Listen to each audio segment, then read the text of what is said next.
Tonight I want to talk to you about a program that I put together some months ago, and the origin of it is a little bit important to the story, I think, because it was an intersection of two things that just happened to be very coincidental.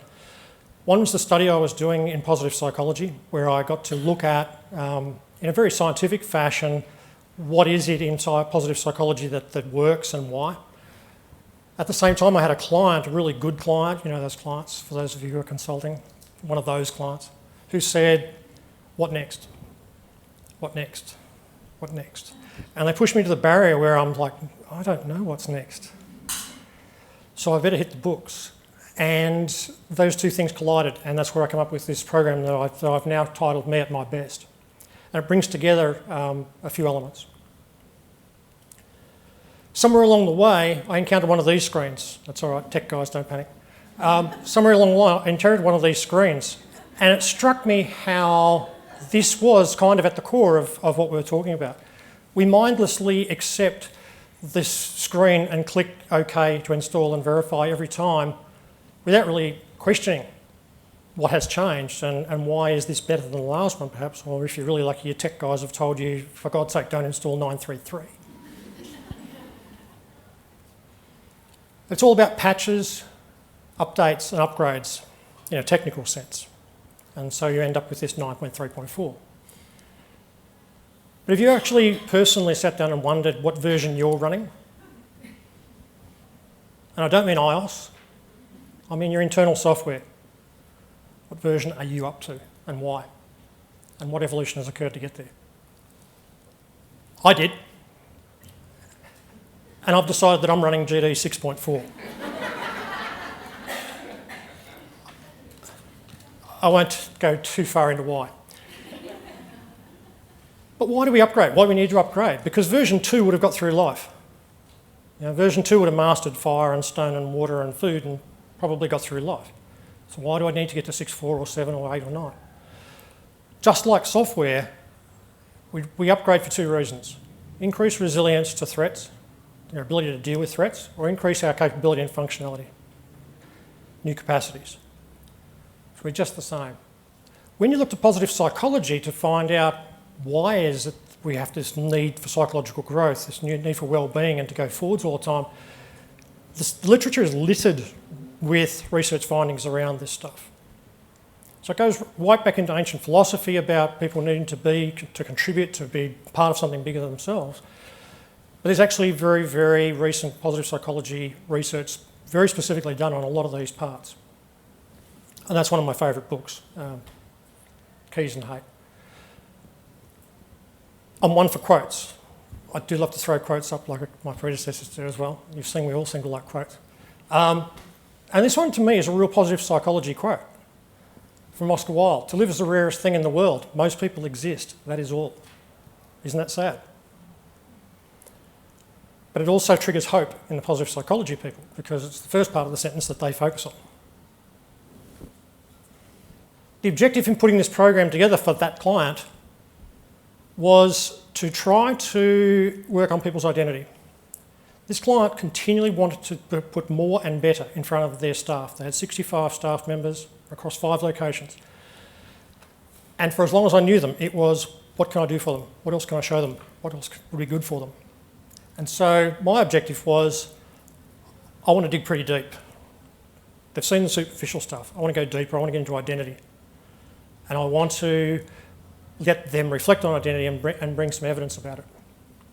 So what I'm going to go through fairly quickly, with a lot of slides, is the structure of the program that I've put together for this. It has 3 central components: intent, capacity, and impact. And we take different evidence for each piece. So I'll step through those one by one. For the intent piece, I start with the Iceberg Model of human behaviour. A really great analogy showing that what we see above the waterline, what is visible, are our actions and behaviours. They're pretty easy to interpret and understand. Just below the waterline probably are our skills. People may know your skills, but they may have to infer them. They may not even know a lot of your skills. But as you go deeper and deeper into the murky depths of your identity, you get down to things that are really hard for people to know just by seeing what you do. Things like your purpose and your beliefs and your values. They can guess some of them, others not a hope. And so what I have them do is to reflect on that personally and to write a statement of intent. Who am I? What am I trying to do? And I'll prompt them with questions like, what do you hope draws others to you? What impact do you want to have through what you do on a day-to-day basis? A little bit of soul searching. Intent is great, but to be able to actually effect it, it's a whole lot easier if you've got some sort of capacity that aligns with it. I might want to build the ark, but if I'm not much of a carpenter, it's not going anywhere. The capacity that I turn to for this particular program is the VIA character strengths. So I have the participants do the VIA survey online before they come, bring in the sheet of paper, wondering why they've got this list of 24 things. And I get them to look at their list of 24 and understand or contemplate how the top 5 or 6 correlate with that statement of intent they just wrote. What's the alignment? What informs what? Do their strengths inform their intent or vice versa? Do they work well together?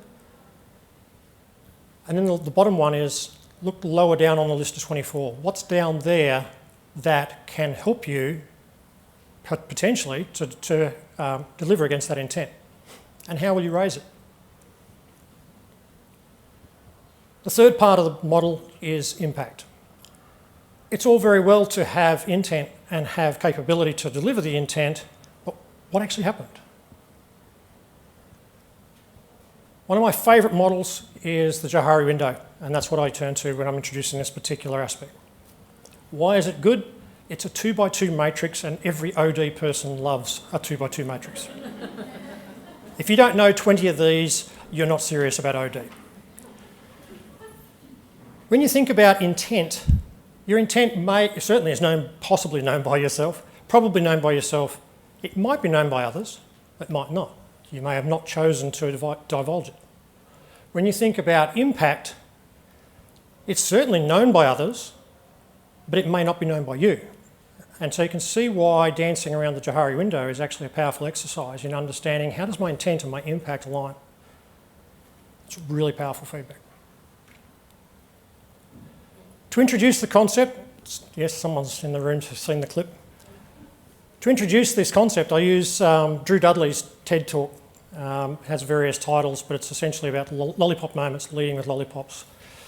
And Drew Dudley, I'll very quickly relay it because I don't have time to play the clip, even though 2.5 million people have.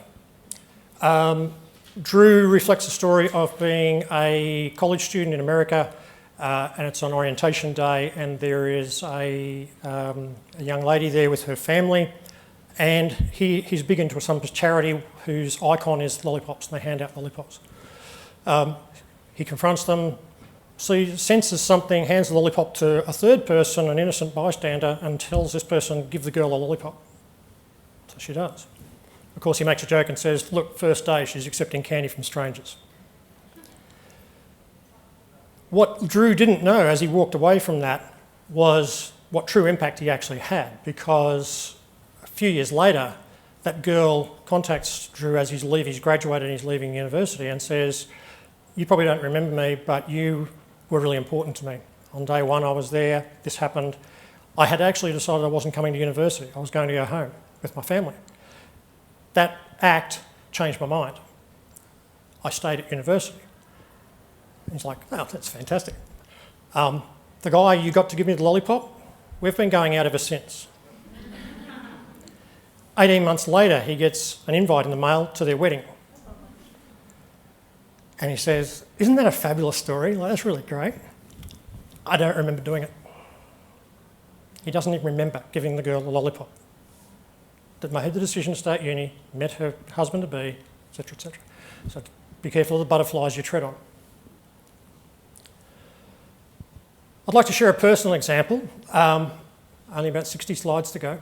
I mentioned earlier GD 6.4. I want to tell you a little bit about intent and impact. June 23rd, 2011 is a very important date to me. It's clearly important because I can remember it and put it in a slide. On June 23, 2011, I was an executive OD manager for an organisation of around 1,000 people, and I had made a fairly brave decision to run a program that was nothing like anything the senior managers has ever seen before. A 2-day program, and we rolled all of our executive, CEO, senior management group in. As the head of OD, bringing in this radical new program, my objective was it goes well and people go away saying that I got something out of that and it's made a difference. It was something different and we know why you did it, kind of thing. Somewhere through June 23rd, a very different impact occurred on me in that in watching that program being delivered, I decided I was actually in the wrong job. Seeing the impact of the delivery on the people made me decide that's what I'm going to be when I grow up. And so I'm dead certain that the person who was presenting that day didn't go there with the intention of converting someone, but it was genuinely the creation of GD 5.0. I went home and wrote the source code that day.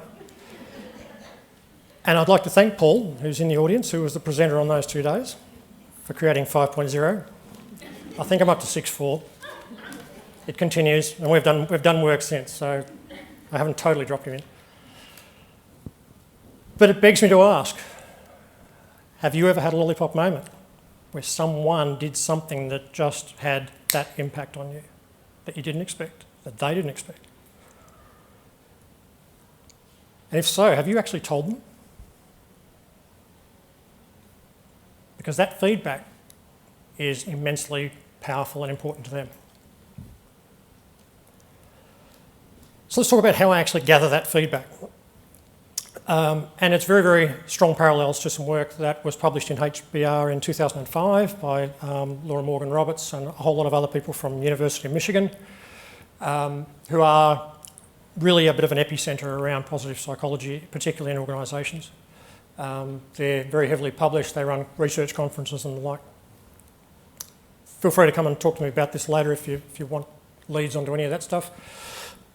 I set them up with online survey links that the participants distribute to a bunch of people. And that survey feedback comes only to me, so they don't see it until the day of the session. But it's very specific feedback. It's not like any other 360. It says, tell me about a specific situation where this person had a positive impact on you. That's not like your classic 360, is it? What did they actually do and why did it impact you? That's it. Very simple piece of feedback. They can fill in as many of those as they want. So now I've got to the point where I've collected my 3 pieces of source data that I need. But I need to merge them because separately they're interesting, together they're useful.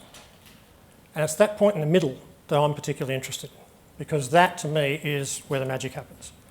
When you can align your intent with your capabilities and see that it has actually had the impact that you wanted it to have or greater, that's where I go digging. That is me at my best. And so this is the turf where I get people to write their personal mission statement, because that's the outtake of this. What describes me at my best? There's no set formula for how I want them to write it. It's got to be meaningful to them. But it's things like, I am trying to, these skills help me to, people will see me do. Whatever of that makes sense to them, to be able to write a 1 or 2 paragraph mission statement that is genuinely meaningful to them and adds value to how they go forwards. Bit of an upgrade, if you like. Having that's wonderful, but being the kind of analytical, pragmatic person I am, there has to be an action planning stage to follow. And so I get them to answer a few simple questions. How can I continue to make use of this one page that I've put so much effort into writing? It would be easy to drop it in the bottom drawer. How will I thank those who gave me the feedback? Because that's very personal, and everyone will do it in their own way. What can I do in the next week that is consistent with my best self that helps someone else? And you have never seen people come up with something so easily. Once they have done that workshop, that question, no-brainer. You can't stop them. And if it's a workplace group, how can our workplace benefit from this work?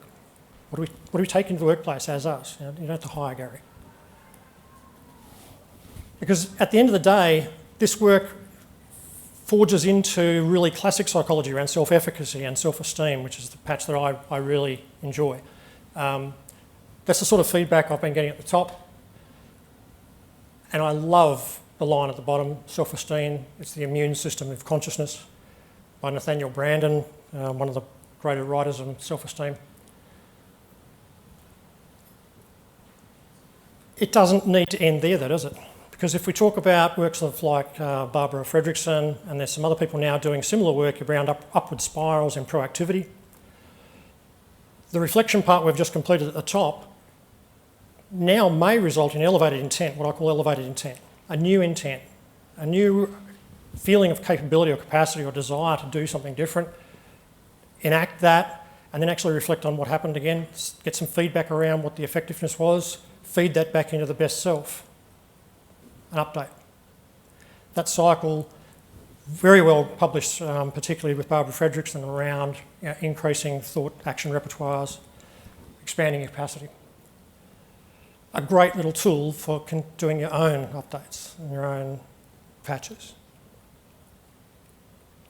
Tonight's been incredibly important to me.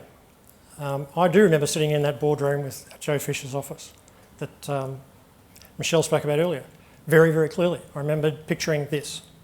I'm so proud to be here. I'm so pleased you're here that I think it's time for me to install 641.